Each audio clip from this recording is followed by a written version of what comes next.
अंग देश के एक गांव में एक धनी ब्राह्मण रहता था। उसके 3 पुत्र थे।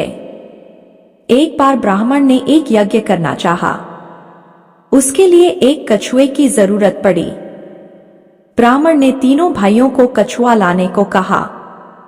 वे तीनों समुद्र पर पहुंचे। वहां उन्हें एक कछुआ मिला। बड़े ने कहा, मैं भोजनचंग हूं, इसलिए कछुए को नहीं छूंगा। मझला बोला, मैं नारीचंग हूं, मैं नहीं ले जाऊंगा। सबसे छोटा बोला, मैं शयाचंग हूं, सो मैं नहीं ले जाऊंगा। वे तीनों इस बहस में पड़ गए कि उनमें कौन बढ़कर है। जब वे आपस में इसका फैसला ना कर सके तो राजा के पास पहुंचे। राजा ने कहा, आप लोग रुकें, मैं तीनों की अलग अलग जांच करूंगा। इसके बाद राजा ने बढ़िया भोजन तैयार कराया और तीनों खाने बैठे।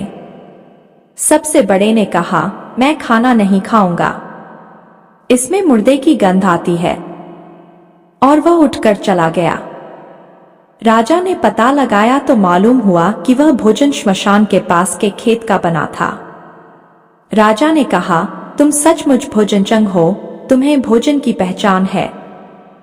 रात के समय राजा ने एक सुंदर वेश्या को मझले भाई के पास भेजा। जो ही वह वहां पहुंची कि मझले भाई ने कहा, इसे हटाओ यहां से, इसके शरीर से बकरी के दूध की गंध आती है। राजा ने यह सुनकर पता लगाया तो मालूम हुआ कि वह वेश्या बचपन में बकरी के दूध पर पली थी। राजा बड़ा खुश हुआ और बोला, तुम सचमुच नारीचंग हो। इसके बाद उसने तीसरे भाई को सोने के लिए 7 गद्दों का पलंग दिया। जैसे ही वह उस पर लेटा कि एकदम चीख कर उठ बैठा। लोगों ने देखा, उसकी पीठ पर एक लाल रेखा खिंची थी। राजा को खबर मिली तो उसने बिछौने को दिखवाया। 7 गद्दों के नीचे उसमें एक बाल निकला। उसी से उसकी पीठ पर लाल लकीर हो गई थी। राजा को बड़ा अचरज हुआ। उसने तीनों को 1-1 लाख अशर्फियां दी। अब वे तीनों कछुए को ले जाना भूल गए, वहीं आनंद से रहने लगे। इतना कहकर बेताल बोला, हे राजन बताओ, उन तीनों में से बढ़कर कौन था?